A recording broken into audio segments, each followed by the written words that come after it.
Hi. Unfortunately, we had to cancel the talk that we had planned for GDC. But we do have some super exciting news about PS5. And who better to bring that to you than the one and only Mark Cerny. Without further ado, over to you, Mark. Thank you, Jim. There will be lots of chances later on this year to look at the PlayStation 5 games. Today, I want to talk a bit about our goals for the PlayStation 5 hardware and how they influenced the development of the console. I think you all know I'm a big believer in console generations. Once every 5 or 6 or 7 years, a console arrives with substantially new capabilities. There's a lot of learning by the game developers, hopefully not too overwhelming, and soon there's games that could never have been created before. Now, it used to be that as a console designer, you'd somehow intuit what would be the best set of capabilities for the new console, and then build it in complete secrecy.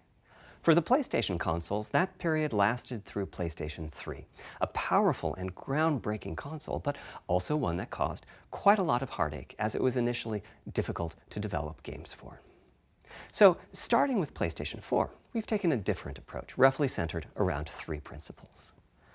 The first of these is listening to the developers, which is to say that a lot of what we put into a console derives directly from the needs and aspirations of the game creators. We definitely do have some ideas of our own, but at the core of our philosophy for designing consoles is that game players are here for the fantastic games, which is to say that game creators matter. Anything we can do to make life easier for the game creators or help them realize their dreams, we will do. So, about once every 2 years, I take a tour of the industry. I go to the various developers and publishers, sit down, and discuss how they're doing with the current consoles and what they'd like to see in future consoles. This requires weeks on the road, as reaching the bulk of the game creators involves talking to well over 100 people at something like 24 publishers and developers. And it is incredibly valuable. By the way, the feature most requested by the developers, that was an SSD, which we were very happy to put in the hardware, but a lot of problem solving was required.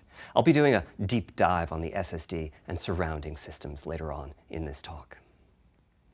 It's also key to make a generational leap while keeping the console sufficiently familiar to game developers. I think about this in terms of balancing evolution and revolution. Now, with PlayStation 1, 2, and 3, the target was a revolution each time with a brand new feature set. That was great in many ways, but time for the developers to get up and running got longer with each console. In the past, I've called this time to triangle. Here's what I had for those 3 consoles. To be clear, I'm not talking about time to make a game. Developers will be ambitious, and it may take them 6 years or so to realize their vision. What I'm talking about is that dead time before graphics and other aspects of game development are up and running, and trying to minimize that. On the other hand, if we're trying to reduce that dead time to 0, that means the hardware architecture can't change at all. We're handcuffed. We need to judge for each feature what value it adds and whether it's worth the increase in developer time needed to support it. So with PlayStation 4, we were able to strike a pretty good balance between performance and familiarity. We got required learning back to PlayStation 1 levels. With PS5, the GPU was definitely the area we felt the most tension between adding new features and keeping a familiar programming model. Ultimately, I think we've ended up with something under a month of getting up to speed. That feels like we're striking about the right balance. I'll go into a bit more detail later today about our philosophy with the GPU and the specific feature set that resulted from it. It's also very important for us, as the hardware team, to find new dreams, by which I mean something other than CPU performance, GPU performance, and the amount of RAM. The increase in graphics performance over the past 2 decades has been astonishing, but there are other areas in which we can innovate and provide significant value to the game creators, and through them, the players. That's why the SSD was very much on our list of directions to explore, regardless of what came out of the conversations with game developers and publishers. The biggest feature in this category is the custom engine for audio. That's today's final topic. The push for vastly improved audio, and in particular 3D audio, isn't something that came out of the developer meetings. It's much more the case that we had a dream of what might be possible 5 years from now, and then worked out a number of steps we could take to set us on that path. So here again are the 3 principles, the first being enabling the desires of developers to drive the hardware design. To me, the SSD really is the key to the next generation. It's a game changer. And it was the #1 ask from developers for PlayStation 5. As in, we know it's probably impossible, but can you put an SSD in it? That was a discussion we were also having internally. It was clear that the presence of a hard drive in every PlayStation 4 was having a positive impact. A lot of things that would simply have been impossible at Blu-ray disc speeds were now possible. At the same time, though, in 2015 and 2016, when we were having these conversations, developers were already banging up against the limits of the hard drive, and a lot of developer time was being spent designing around slow load speeds. I want to focus in on just one number here, which is how long it takes to load a gigabyte of data from a hard drive. The difficulty being that hard drives are neither particularly fast nor flexible. If all your data is in one block, which is frankly not very likely, you can load 50 to 100 megabytes a second, depending on where the data is located on the hard drive. Let's assume it's on the outer edge, which means loading a gigabyte takes 10 seconds. If you compress your game packages, you can fit more data on the Blu-ray disc and also effectively boost your hard drive read speed by the compression ratio. We support zlib decompression on PlayStation 4 that gets you something like 50% more data on the disk and 50% higher effective read speed.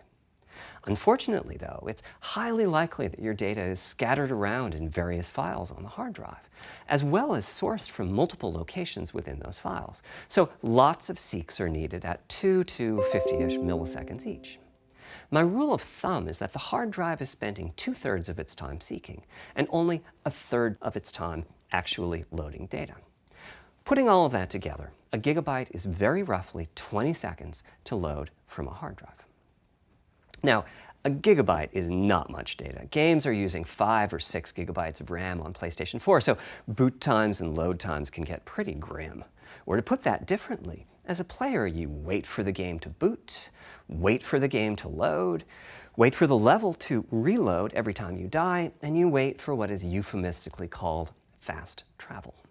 And all of that leads to the dream. What if we could have not just an SSD, but a blindingly fast SSD? If we could load 5 gigabytes a second from it, what would change? Now, SSDs are completely different from hard drives. They don't have seeks as such. If you have a 5 gigabyte a second SSD, you can read data from 1,000 different locations in that second, pretty much at speed. As for time to load a gigabyte, this is next gen we're talking about, so memory is bigger. Instead, we should be asking how long to load 2 gigabytes. And the answer is about 1/4 of a second. I mean, that's amazing. We're talking 2 orders of magnitude, meaning very roughly 100 times faster. Which means at 5 gigabytes a second for the SSD, the potential is that the game boots in a second. There are no load screens. The game just fades down while loading a half dozen gigabytes and fades back up again. Same for a reload. You're immediately back in the action after you die. And fast travel becomes so fast it's blink and you miss it. As game creators, we go from trying to distract the player from how long fast travel is taking, like those Spider-Man subway rides, to being so blindingly fast that we might even have to slow that transition down. Pretty cool, right? But for me, this is not the primary reason to change from a hard drive to an SSD. The primary reason for an ultra-fast SSD is that it gives the game designer freedom. Or to put that differently, with a hard drive, the 20 seconds that it takes to load a gigabyte can sabotage the game that the developer is trying to create. I think almost all of us in the room have experienced this, maybe in different ways. Say we're making an adventure game and we have 2 rich environments where we each want enough textures and models to fill memory. Which you can do as long as you have a long staircase or elevator ride or a windy corridor where you can ditch the old assets and then take 30 seconds or so to load the new assets. Having a 30-second elevator ride is a little extreme. More realistically, we'd probably chop the world into a number of smaller pieces and then do some calculations with sight lines and run speeds like we did for Haven City when we were making Jak 2. The game is 20 years old, but not much has changed since then. All those twisty passages are there for a reason.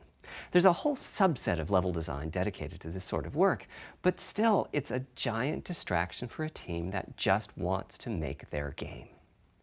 So when I talked about the dream of an SSD, part of the reason for that 5 gigabyte a second target was to eliminate loads, but also part of the reason for that target was streaming. As in, what if the SSD is so fast that as the player is turning around, it's possible to load textures for everything behind the player in that split second? If you figure that it takes half a second to turn, that's 4 gigabytes of compressed data you can load. That sounds about right for next gen. Anyway, back to the hard drive. Another strategy for increasing effective read speed is to make big sequential chunks of data.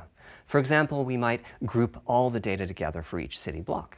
That removes most of the seeks, and the streaming gets faster. But there's a downside too, which is that frequently used data is included in many chunks and therefore is on the hard drive many, many times. Marvel's Spider-Man uses this strategy, and though it works very well for increasing the streaming speed, there's a massive duplication as a result. Some of the objects like mailboxes or news racks are on the hard drive 400 times. What I'm describing here are things that cramp a creative director's style. Either level design gets a little bit boring in places, or the data is duplicated so many times that it no longer fits on the Blu-ray disc. And you end up with hard limits on the player's run speed or driving speed. The player can't go faster than the load speed from the hard drive. And finally, I'm sure many of you have noticed that after a patch download, a PlayStation 4 will sometimes take a long time to install the patch. That's because when just part of a file has been changed, the new data can be downloaded pretty quickly. But before the game boots up, a brand new file has to be constructed that includes the changed portion. Otherwise, every change would add a seek or two. Even so, you can occasionally see this happening on game titles. They start to hitch once they get patched enough. With an SSD, though, no seeks, so no need to make brand new files with the changes incorporated into them, which means no installs as you know them today. There's yet one more benefit, which is that system memory can be used much more efficiently. On PlayStation 4, game data on the hard drive feels very distant and difficult to use. By the time you realize you need a piece of data, it's much too late to go out and load it. So system memory has to contain all of the data that could be used in the next 30 seconds or so of gameplay. That means a lot of the 8 gigabytes of system memory is idle. It's just waiting there to be potentially used. On PlayStation 5, though, the SSD is very close to being like more RAM. Typically, it's fast enough that when you realize you need a piece of data, you can just load it from the SSD and use it. There's no need to have lots of data parked in system memory waiting to potentially be used. A different way of saying that is that most of RAM is working on the game's behalf. This is one of the reasons that 16 gigabytes of GDDR6 feels right for PlayStation 5. The presence of the SSD reduces the need for a massive intergenerational increase in size. So back to the dream of the SSD. Here's the set of targets. Boot the game in a second. No load screens. Design freedom, meaning no twisty passages or long corridors. More game on the disk and more game on the SSD. And finally, those patch installs go away. The reality, though, is that the SSD is just one piece of the puzzle. There's a lot of places where bottlenecks can occur in between the SSD and the game code that uses the data. You can see this on PlayStation 4. If I use an SSD with 10 times the speed of a standard hard drive, I probably see only double the loading speed, if that. For PlayStation 5, our goal was not just that the SSD itself be 100 times faster. It was that game loads and streaming would be 100 times faster. So every single potential bottleneck needed to be addressed. And there are a lot of them. Let's look at check-in and what happens when its overhead gets 100 times larger. Conceptually, check-in is a pretty simple process. Data is loaded into system memory from the hard drive or SSD. It's examined, a few values are tweaked to check it in, and then it's moved to its final location. At the SSD speeds we're talking about, that last part, moving the data, meaning copying it from one location to another, takes roughly an entire next-gen CPU core. And that's just the tip of the iceberg. If all the overheads get 100 times larger, that will cripple the frame rate as soon as the player moves, and that massive stream of data starts coming off the SSD. So to solve all of that, we built a lot of custom hardware, namely a custom flash controller and a number of custom units in our main chip. The flash controller in the SSD was designed for smooth and bottleneck-free operation, but also with games in mind. For example, there are 6 levels of priority when reading from the SSD. Priority is very important. You can imagine the player heading into some new location in the world and the game requesting a few gigabytes of textures. And while those textures are being loaded, an enemy is shot and has to speak a few dying words. Having multiple priority levels lets the audio for those dying words get loaded immediately. On one side, that flash controller connects to the actual flash dies that supply the storage. To reach our bandwidth target of 5 gigabytes a second, we ended up with a 12-channel interface. 8 channels wouldn't be enough. The resulting bandwidth we've achieved is actually 5.5 gigabytes a second. With a 12-channel interface, the most natural size that emerges for an SSD is 825 gigabytes. The key question for us was, is that enough? I mean, it's tempting to add more, but flash certainly doesn't come cheap, and we have a responsibility to our gaming audience to be cost-effective with regards to what we put in the console. Ultimately, we resolved this question by looking at the play patterns of a broad range of gamers. We examined the specific games that they were playing over the course of a weekend or a week or a month, and whether that set of games would fit properly on the SSD.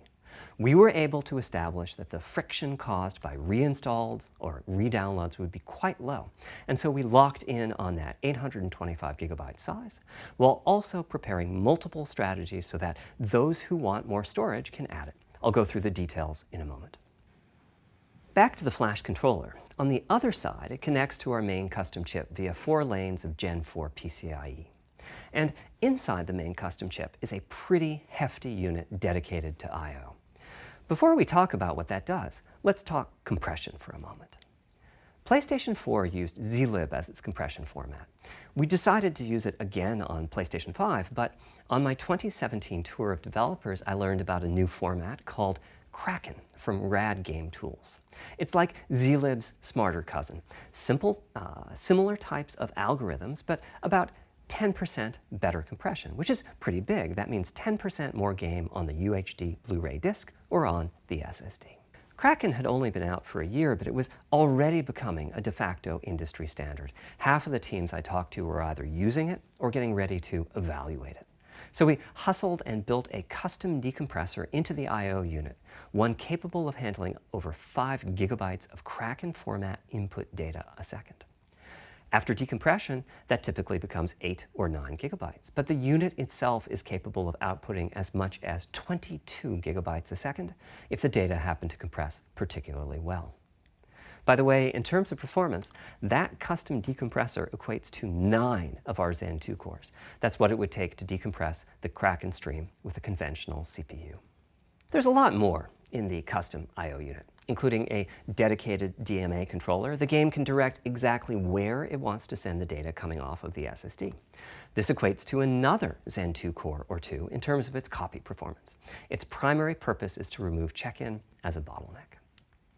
There's 2 dedicated I/O coprocessors and a large RAM pool. These aren't Zen 2 cores. They're there principally to direct the variety of custom hardware around them. One of the coprocessors is dedicated to SSD I/O. This lets us bypass traditional file I/O and its bottlenecks when reading from the SSD. The other is responsible for memory mapping, which I know doesn't sound like anything related to the SSD, but a lot of developers map and remap memory as part of file I/O, and this too can become a bottleneck. There are coherency engines to assist the coprocessors. Coherency comes up a lot in places. Probably the biggest coherency issue is stale data in the GPU caches. Flushing all of the GPU caches whenever the SSD is read is an unattractive option. It could really hurt the GPU performance. So we've implemented a gentler way of doing things, where the coherency engines inform the GPU of the overwritten address ranges, and custom scrubbers in several dozen GPU caches do pinpoint evictions of just those address ranges. The best thing is, as a game developer, when you read from the SSD, you don't need to know any of this. You don't even need to know that your data is compressed. You just indicate what data you'd like to read from your original uncompressed file and where you'd like to put it, and the whole process of loading it happens invisibly to you and at very high speed. Back to the dream. thanks to all of that surrounding hardware, our 5.5 gigabytes a second really should translate into something like 100 times faster I/O than PS4 and allow the dream of no load screens and super fast streaming to become a reality. Having said that, expandability of our SSD is going to be quite important. Flash is costly, and you may very well want to add storage to whatever we put in the console. Now, the kind of storage you need depends on how you're going to use it. If you have an extensive PlayStation 4 library and you'd like to take advantage of backwards compatibility to play those games on PlayStation 5, then a large external hard drive is ideal. You can leave your games on the hard drive and play them directly from there, thus saving the pricier SSD storage for your PlayStation 5 titles, or you can copy your active PlayStation 4 titles to the SSD. If your purpose in adding more storage is to play PlayStation 5 titles, though, ideally you would add to your SSD storage. We will be supporting certain M2 SSDs. These are internal drives that you can get on the open market and install in a bay in the PlayStation 5. As for which ones we support and when, I'll get to that in a moment. They connect through the custom I/O unit just like our SSD does, so they can take full advantage of the decompression, I/O coprocessors, and all the other features I was talking about. Here's the catch, though. That commercial drive has to be at least as fast as ours. Games that rely on the speed of our SSD need to work flawlessly with any M2 drive. When I gave the Wired interview last year, I said that the PlayStation 5 SSD was faster than anything available on PC. At the time, commercial M2 drives used PCIe 3.0, and 4 lanes of that cap out at 3.5 gigabytes a second. In other words, no PCIe 3.0 drive can hit the required spec. M2 drives with PCIe 4.0 are now out in the market. We're getting samples and seeing 4 or 5 gigabytes a second from them. By year's end, I expect there will be drives that saturate 4.0 and support 7 gigabytes a second. Having said that, we are comparing apples and oranges, though, because that commercial M2 drive will have its own architecture, its own flash controller, and so on. For example, the NVMe specification lays out a priority scheme for requests that the M2 drives can use. And that scheme is pretty nice, but it only has 2 true priority levels. Our drive supports 6. We can hook up a drive with only 2 priority levels, definitely, but our custom I/O unit has to arbitrate the extra priorities rather than the M2 drive's flash controller. And so the M2 drive needs a little extra speed to take care of issues arising from the different approach. That commercial drive also needs to physically fit inside of the bay we created in PlayStation 5 for M2 drives. Unlike internal hard drives, there's unfortunately no standard for the height of an M2 drive, and some M2 drives have giant heat sinks. In fact, some of them even have their own fans. Right now, we're getting M2 drive samples and benchmarking them in various ways.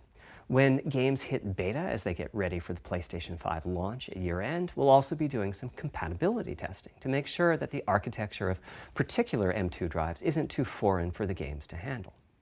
Once we've done that compatibility testing, we should be able to start letting you know which drives will physically fit and which drive samples have benchmarked appropriately high in our testing. It would be great if that happened by launch, but it's likely to be a bit past it, so please hold off on getting that M2 drive until you hear from us. Okay, back to our principles. Balancing evolution and revolution is the second of them. This was definitely a recurring theme with the GPU. We need new GPU features and capabilities. If we only have more performance, it's not really a new generation of console. Of course, many of these capabilities result in more performance. That's part of why a PlayStation 5 teraflop is more powerful than a PlayStation 4 teraflop. But we aren't just looking for the performance. We also need the ability to do something with the GPU that could not have been done before. And we need higher performance per watt. Every time we double the performance of some GPU component, we don't want to find out we've doubled the power consumed and the heat produced. But at the same time, we have to make sure the GPU can run PS4 games, and we have to ensure that the architecture is easy for the developers to adopt.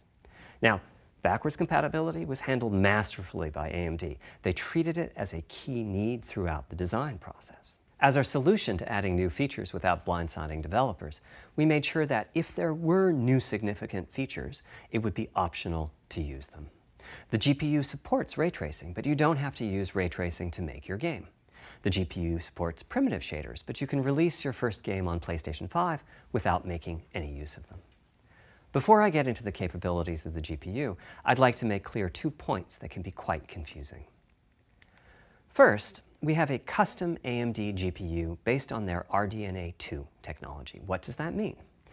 AMD is continuously improving and revising their tech. For RDNA 2, their goals were, roughly speaking, to reduce power consumption by re-architecting the GPU to put data close to where it's needed, to optimize the GPU for performance, and to add a new, more advanced feature set. But that feature set is malleable, which is to say that we have our own needs for PlayStation, and that can factor into what the AMD roadmap becomes. So collaboration is born. If we bring concepts to AMD that are felt to be widely useful, then they can be adopted into RDNA 2 and used broadly, including in PC GPUs.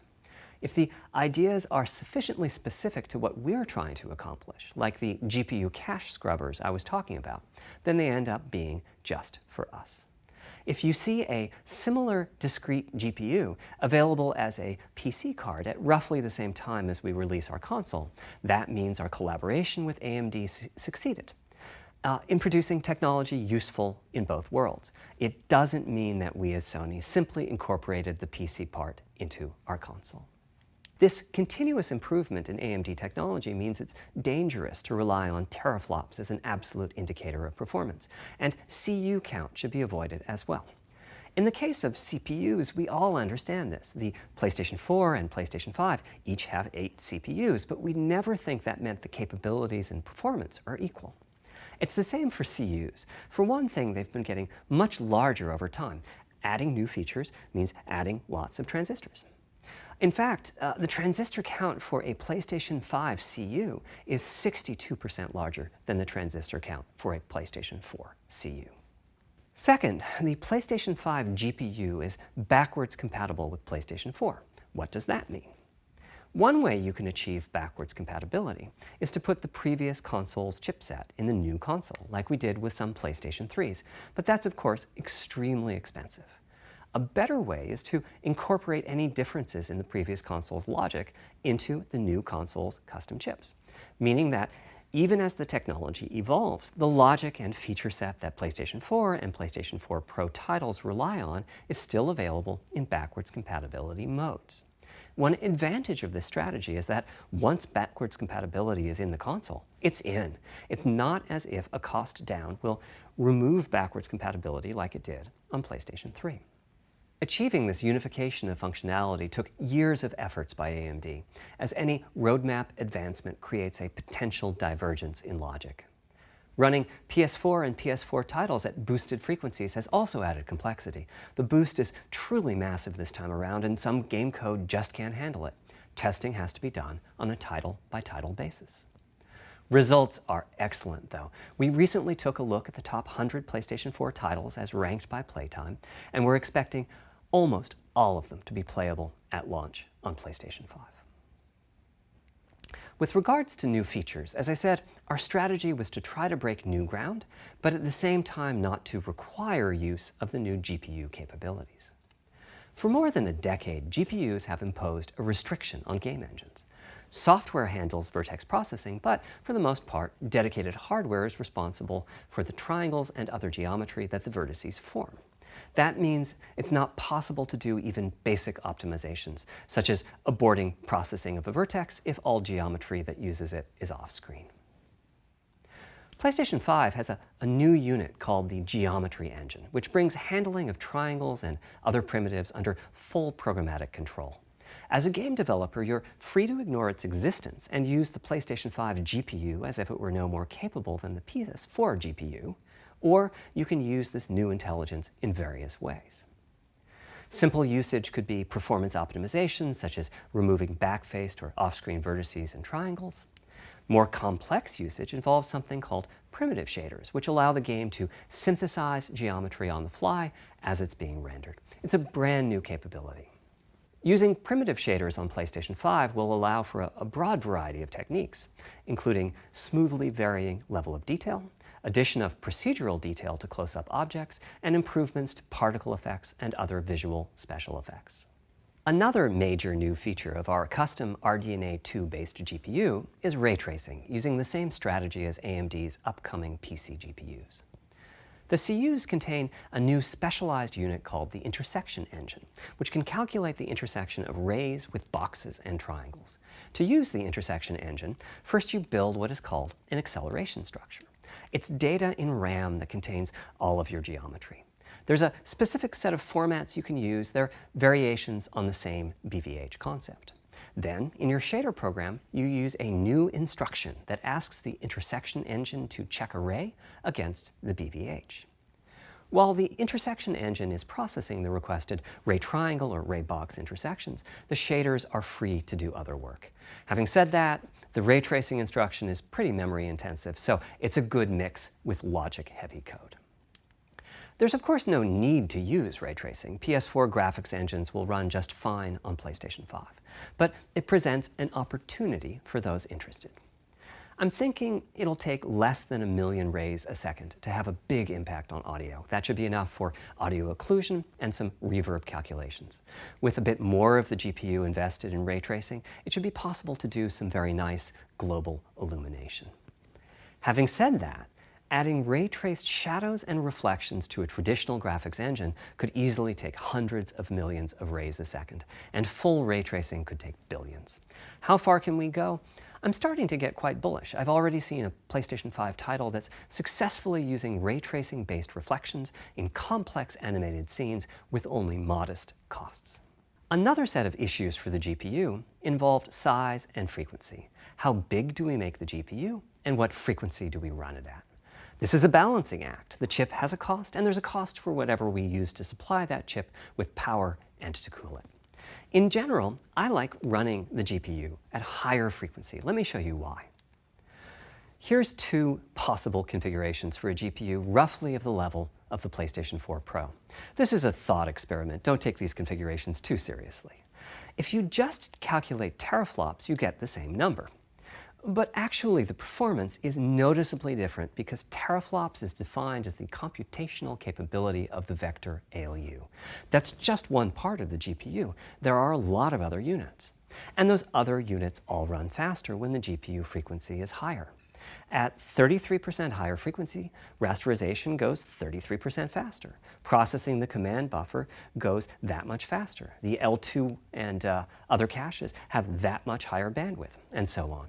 About the only downside is that system memory is 33% further away in terms of cycles. But the large number of benefits more than counterbalance that. As a friend of mine says, a rising tide lifts all boats. Also, it's easier to fully use 36 CUs in parallel than it is to fully use 48 CUs. When triangles are small, it's much harder to fill all those CUs with useful work. So there's a lot to be said for faster, assuming you can handle the resulting power and heat issues, which frankly, we haven't always done the best job at. Part of the reason for that is, historically, our process for setting CPU and GPU frequencies has relied on some heavy-duty guesswork with regards to how much electrical power games will consume and how much heat will be produced as a result inside of the console. Power consumption varies a lot from game to game. When I play God of War on my PS4 Pro, I know the power consumption is high just by the fan noise. But power isn't simply about engine quality. It's about the minutiae of what's being displayed and how. It's counterintuitive, but processing dense geometry typically consumes less power than processing simple geometry, which is, I suspect, why Horizon's map screen, with its low triangle count, makes my PS4 Pro heat up so much.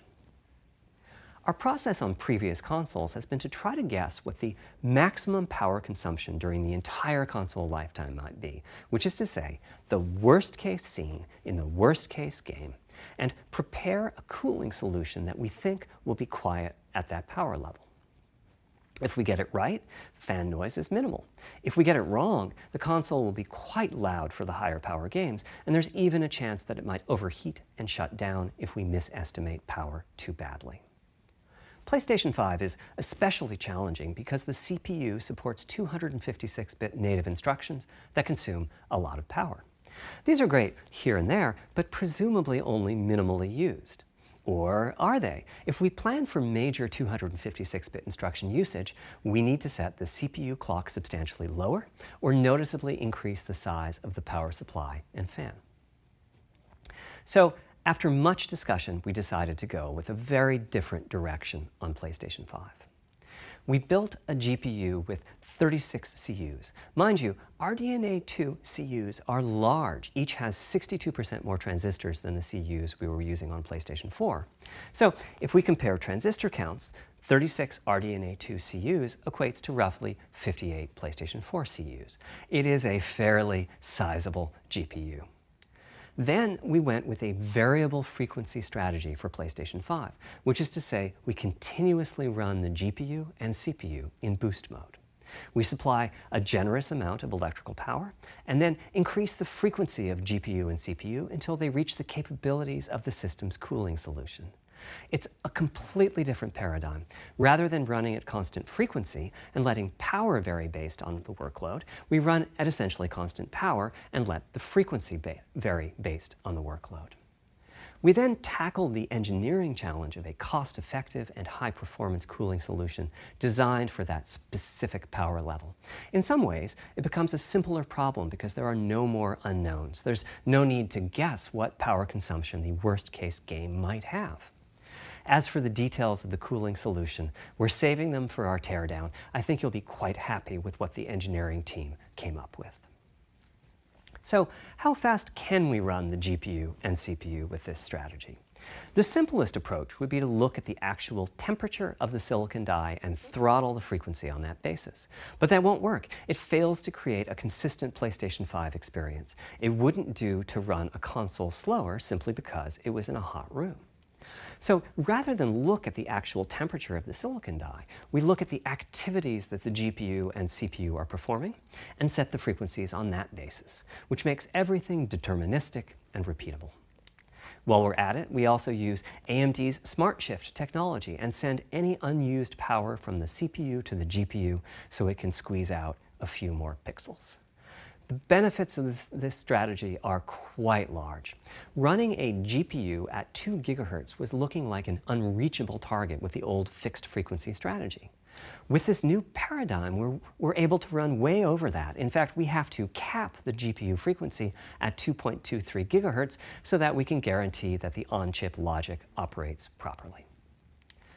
36 CUs at 2.23 GHz is 10.3 teraflops, and we expect the GPU to spend most of its time at or close to that frequency and performance.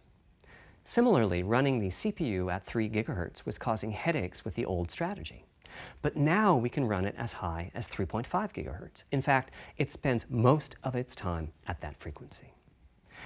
That doesn't mean all games will be running at 2.23 GHz and 3.5 GHz. When that worst-case game arrives, it will run at a lower clock speed, but not too much lower. To reduce power by 10%, it only takes a couple of percent reduction in frequency, so I'd expect any downclocking to be pretty minor.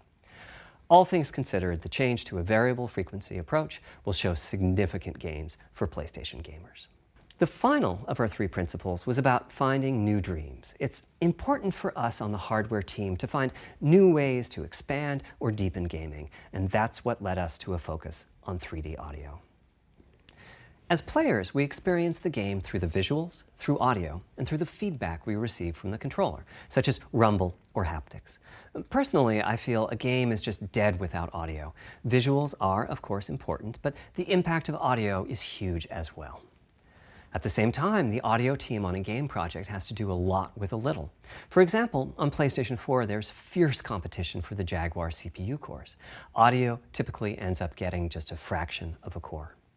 That's not much of a computational resource, particularly when you consider that the visuals run at 30 or 60 frames a second, but audio processing needs to happen at almost 200 times a second. So it's been tough going making forward progress on audio with PlayStation 4, particularly when PlayStation 3 was such a beast when it came to audio. The SPUs in Cell were almost a perfect device for audio rendering. Simple pipelined algorithms could really take advantage of asynchronous DMA and frequently reached 100% utilization of the floating point unit. There's unfortunately nothing comparable on PlayStation 4. Probably the most dramatic progress in the PlayStation 4 generation has been with virtual reality. The PSVR hardware has its own audio unit. It supports about 50 pretty decent 3D sound sources. And this provided a hint as to where we could go with audio, as well as some valuable experience. Not to oversimplify, but here were our goals for audio on PlayStation 5. The first goal was great audio for everyone, not just VR users or soundbar owners or headphone users. That meant audio had to be part of the console. It couldn't be a peripheral. The second goal was to support hundreds of sound sources. We didn't want developers to have to pick and choose what sounds would get 3D effects and which wouldn't. We wanted every sound in the game to have dimensionality. And finally, we wanted to really take on the challenges of presence and locality. Now, when we say presence, we mean the feeling that you're actually there. You've entered the matrix. It's not, of course, something we thought we could perfectly achieve, but the idea was that if we stopped using just a rain sound and instead used lots of 3D audio sources for raindrops hitting the ground at all sorts of locations around you, then at some point your brain would take a leap and you'd begin to have this feeling of real presence inside the virtual world of the game. This has the capacity to affect your appreciation of the game, just like music in a game does. The concept of locality is simpler. It's just your sense of where the audio is coming from, to the right of you, behind you, above you. This can immerse you further in the game, and it can also directly enhance the gameplay. To use Dead Space as an example, I know, old school, you're fighting enemies in fairly dark, spooky locations. Back in the day, if you played the game using the TV speakers, you could tell that there was one last enemy growling and hunting you down, but it was difficult to tell quite where that enemy was. With headphones, you could tell that the enemy was somewhere on the right, which let you deduce, if you couldn't see it, that it must be somewhere behind and to your right. But with 3D audio with good locality, the idea is you know the enemy is precisely there, and you turn and you take it out. So, how do we know where a sound is coming from in the first place? Well, all those bumps and folds in the ear have a meaning, evolutionarily speaking. Based on what direction the sound is coming from, sound waves bounce around inside the ear, there's some constructive and destructive interference, and the result is a change in volume. The phase of the sound also shifts, depending on what path the sound wave took to reach the ear canal. These volume changes and phase shifts are different for each direction and also vary depending on the frequency of the sound. Head size and head shape also impact the sound in a similar fashion. The way that the sound changes, based on direction and frequency, can be encoded in a table called the Head-Related Transfer Function, or HRTF. Here's part of one. The vertical axis is the frequency. The horizontal axis is the direction, front, back, left, right, and the color gives the degree of attenuation of the sound at that frequency. The HRTF is as unique to an individual as a fingerprint is. In fact, you're looking at mine right now. Here's how we measure an HRTF. We've taken hundreds of people through this process.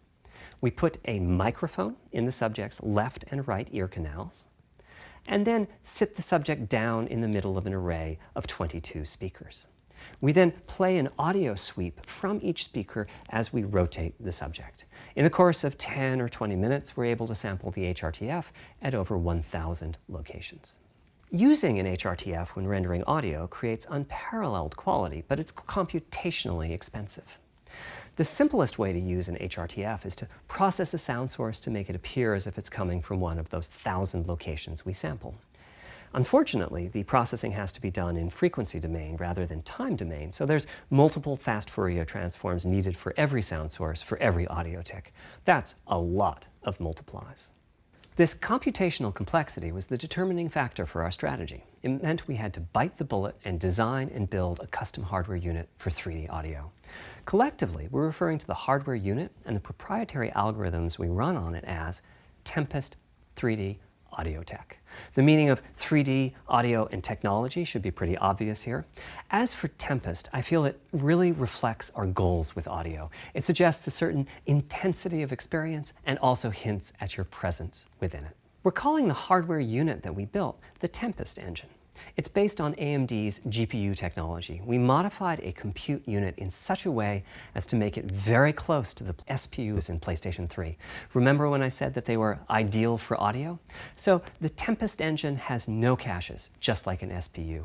All data access is via DMA, just like an SPU.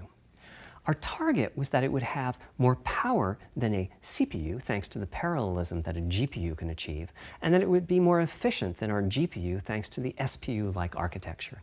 The goal being to make possible near 100% utilization of the CU's vector units. Where we ended up is a unit with roughly the same SIMD power and bandwidth as all 8 Jaguar cores in the PlayStation 4 combined. If we were to use the same algorithms as PSVR, that's enough for something like 5,000 sound sources. But of course, we want to use more complex algorithms, and we don't need anything like that number of sounds. It would have been wonderful if a simpler strategy, such as using Dolby Atmos peripherals, could have achieved our goals, but we wanted 3D audio for all, not just those with licensed soundbars or the like. Also, we wanted many hundreds of sound sources, not just the 32 that Atmos supports. And finally, we wanted to be able to throw an overwhelming amount of processing power at the problem, and it wasn't clear what any peripheral might have inside of it.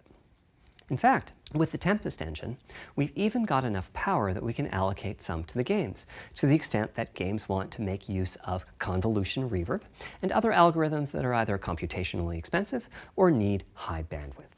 But the primary purpose of the Tempest engine remains 3D audio. Now, 3D audio is a major academic research topic. It's safe to say that no one in the world has all of the answers. And the set of algorithms that has to be invented, tuned, or implemented to realize our vision for 3D audio is immense. For example, use of HRTFs in games is quite complex. Before, I talked about making a sound source appear as if it's coming from one of those 1,000 HRTF sample locations. But for high-quality 3D game audio, we have to handle other possibilities. The sound source might not be at one of the 1,000 HRTF sample locations, so we have to blend the HRTF data from the closest locations that we have sampled. The sound source might be moving, which needs very special handling as that blend keeps changing, and that can cause phase artifacts in the resulting audio. Or the sound source might have a size to it, meaning it should feel as if it's coming from an area rather than a single point. There's also whole categories of approaches to be handled. 3D audio can be implemented using individual processing of 3D sound sources. But alternatively, ambisonics can be used for 3D audio. Ambisonics being somewhat like the spherical harmonics used in computer graphics. And finally, there's audio devices. The player might be using headphones or TV speakers or have a higher-end surround sound setup with 6 or more speakers, all of which need different approaches. That's a lot of variations. It's nice to have the computational resources of the Tempest engine, but it's clear that achieving our ultimate goals with 3D audio is going to be a multi-year, step-by-step process. Having said that, headphone audio implementation is largely complete at this time.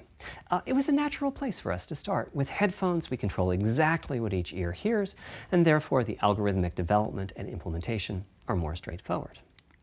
For TV speakers and stereo speakers, we're in the process of implementing virtual surround sound. The idea being that if you're sitting in a sweet spot in front of the TV, then the sound can be made to feel as if it's coming from any direction, even behind you. Virtual surround sound has a lot in common with 3D audio on headphones, but it's more complex because the left ear can hear the right speaker and vice versa. We have a basic implementation of virtual surround sound up and running. We're now looking at increasing the size of that sweet spot, which is to say, making the area you need to be in to feel the 3D effect larger, and we're also working to boost the sense of locality. Headphone audio is the current gold standard for 3D audio on PlayStation 5, but we're going to see what we can do to bring virtual surround sound to a similar level, after which we'll start in on setups with more speakers, such as 6-channel surround sound. It's now to the point where some of the PlayStation 5 games in development are extensively using these systems. One of the game demos allows you to toggle between conventional PlayStation 4-style stereo audio and our new 3D audio. I listened with just an ordinary pair of over-the-ear headphones, and wow, I could feel a difference. 3D audio has that dimensional feel to it. Conventional stereo audio feels smashed flat by comparison. The improvement is obvious. So, a big advancement, but have I entered the matrix? Does my brain believe I'm really there, like I was talking about earlier when I explained our target of presence? Well, the answer is no, but you've probably caught on to what's missing here, namely whose HRTF was being used. It wasn't mine, it was the default HRTF. The audio team analyzed the hundreds that they measured and chose the one they felt was the closest fit to the total game-playing audience. This shows a piece of the default HRTF on the left and my HRTF on the right. You can see that the general features are much the same, but the details are quite different. With the default HRTF, as I said, the 3D audio sounds pretty great. When I use my HRTF, though, the audio reaches a higher level of realism, which is to say that when using headphones and my HRTF, I occasionally get fooled and even think a sound is coming from the real world when it's actually coming from the game. A corollary to this is that there are a few people whose HRTFs are sufficiently far from the default HRTF, that's the red dot here, that they can toggle between PS4 style and PS5 style audio and not sense much difference. I've had a few people describe the PlayStation 5's 3D audio as sounding like a bit better stereo audio. Presumably they're the ones at the very edges of this diagram. Which means what HRTF you're using is key. I'd like everyone to be able to experience what I'm experiencing, but obviously it's not possible to measure the HRTF of every PlayStation user. That means HRTF selection and synthesis are going to be big topics going forward as the Tempest technology matures. At PlayStation 5 launch, we'll be offering a choice of 5 HRTFs. There's a simple test where you pick the one that gives you the best locality. That's just the first step, though. This is an open-ended research topic. Maybe you'll be sending us a photo of your ear and we'll choose a neural network to pick the closest HRTF in our library. Maybe you'll be sending us a video of your ears and your head and we'll make a 3D model of them and synthesize the HRTF. Maybe you'll play an audio game to tune your HRTF. We'll be subtly changing it as you play and home in on the HRTF that gives you the highest score, meaning that it matches you the best. This is a journey we'll all be taking together over the next few years. Ultimately, we're committing to enabling everyone to experience that next level of realism. Hopefully, I've been able to illustrate a bit about our design and decision-making process today and why PlayStation 5 has the feature set that it does. Now comes the fun part. We get to see how the development community takes advantage of that feature set. I'm hoping for the completely unexpected. Will it come from audio, ray tracing, the capabilities of the SSD, or something else? I guess we'll find out soon enough. Thank you for your time today.